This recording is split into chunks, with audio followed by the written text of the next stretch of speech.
Velkommen til Trådnes turtips. I dag skal jeg prate om pakking i vanntette poser.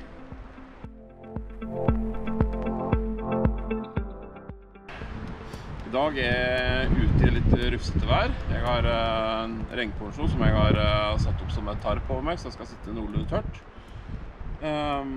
Og i sånt vær så er det viktig å huske på at ting kan bli vått, for eksempel i sekken. Selv om det ligger beskyttet inni sekken. Og i sånne sammenhenger så bruker den ofte vanntette poser. Og det er et par ting jeg vil si i den sammenhengen. For det første så finnes det jo drøssevis av forskjellige vanntette poser. Her er det en i ganske tjukt og solid stoff. Mens her har jeg en type vanntett pose som den du får på Gardermoen når du skal ut og reise. Begge disse her er fullt brukbare til sitt bruk, men må kanskje se litt på at de er best egnet til. Den solide typen her, den er i utgangspunktet best egnet til å ha med der den her kan ligge i en kano eller slikt noe, der du har, altså den trenger ikke være oppi en sekk, for at den har så kraftig stoff her at den tåler å ligge ubeskyttet.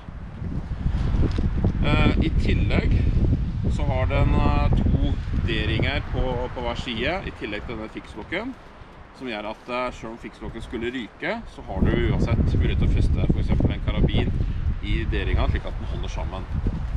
De fleste sånne systemer som dette her er basert på at du har et brettesystem der du fyller opp posen i ca. 50% volum, og så bretter du nedover her. Og til slutt, når du har gjort det, så passer du på at disse her gjenger sammen, slik som dette her i fikslokken, og så tar du så sikkerhets skyld og fester karabin i tillegg. Da er denne her ganske trygg.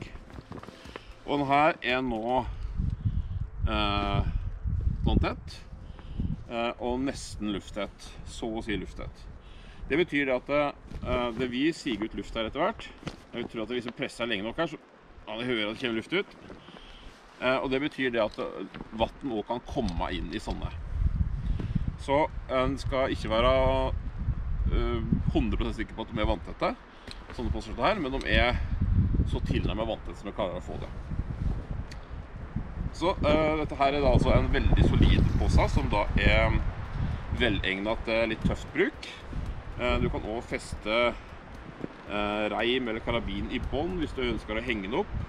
Det vil være for eksempel lurt hvis du skal ha en liggende plass, at åpningen ligger ned, slik at vannet ikke renner ned, men at det renner ned på siden og rett på drypper det. Så hvis du skal henge den her opp i en camp, da, så vil jeg valgt en sånn løsning. Det som er mer vanlig å se, er sånne tilsvarende poser i tynt materiale, sånn dette her. Som da tar veldig liten plass og veger veldig lite, men heller ikke tåler all verdens bruk, så det er beregnet til å ligge oppi en sekk. Samme prinsipp her, vi fyller det ca. halvfullt opp, og så strammer vi inn her. Her har kun en D-ring på den siden her, men den har en ganske stor løkke her, så det er fullt mulig å feste karabin på begge sider her og få til en litt tryggere løsning enn bare satse på at denne fikslokken skal holde.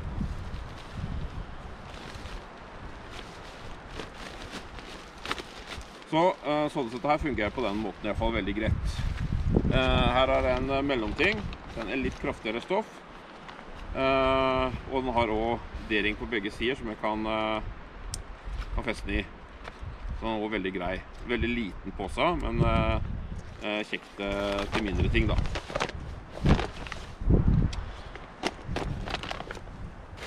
Det som også kan være mulig å få tak i er kompresjonsposer. Det vil si poser som er av samme type, men der du har en ventil, så du kan få ut lufta og få nærmest en form for vakuum inni her. Men nok en gang, denne her er ikke 100% lufttett, så etter beite så vil en se at, at lufta har siget inn allikevel. Som alltid, her har jeg i tillegg sånne ører som du kan feste ting i for å henge det opp. Og skal det her henge i camp, så skal det bestandig henge med åpningen ned, slik at det ikke vannet trenger inn. For den her, de er ikke 100% vanntette, men vi hjelper det ganske mye. I alle fall så er dette en sånn ventil, kan være kjekt. Hvis du skal pakke sammen masse klær og sånt å gå. Her oppe har jeg et sett med tørt undertøy.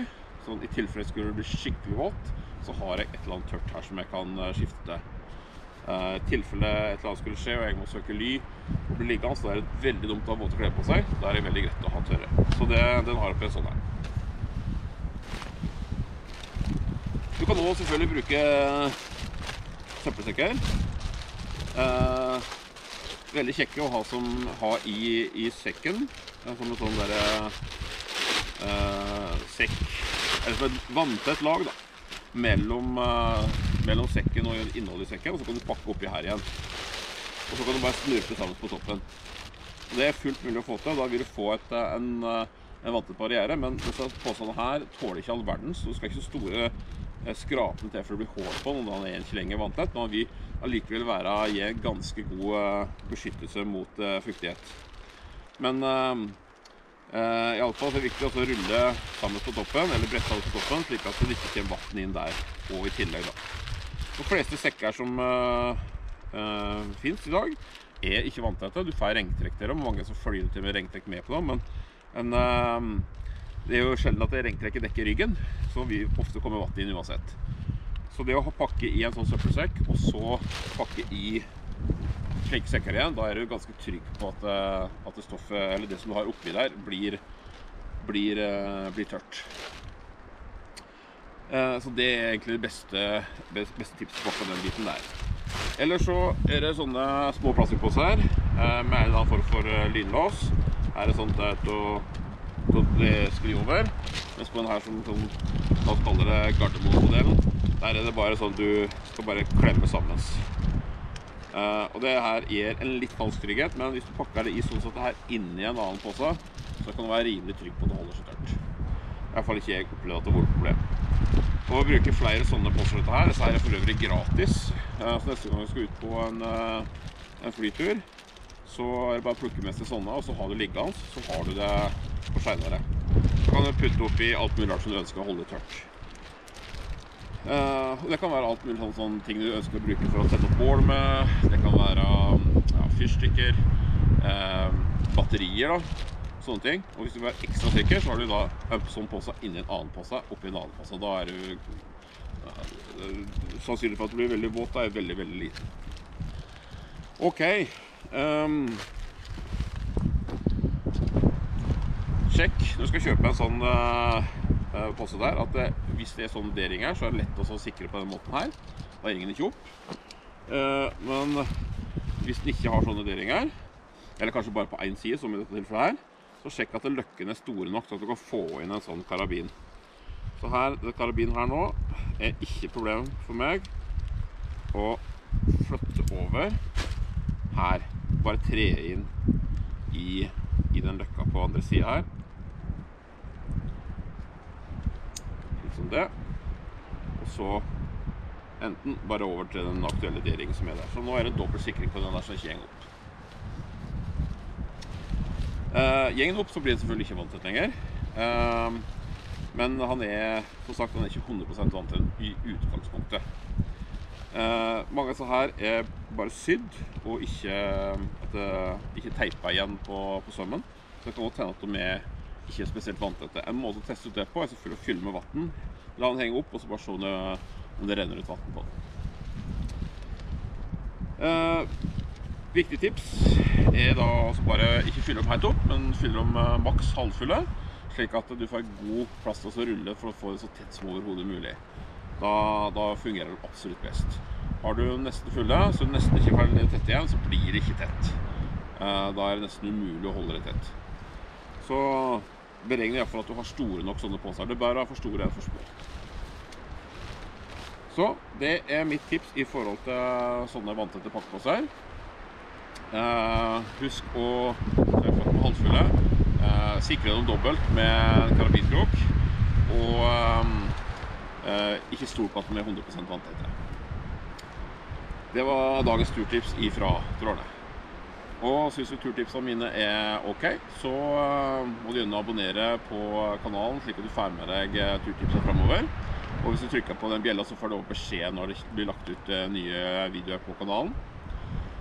Du må gjerne like og dele filmen nå, det setter jeg veldig pris på selvfølgelig. Jo flere som liker filmene jeg lager, jo artigere er det å gjøre dem, for da vet jeg at det får en positiv respons på det jeg lager. Så det jeg har igjen å si da er god tur.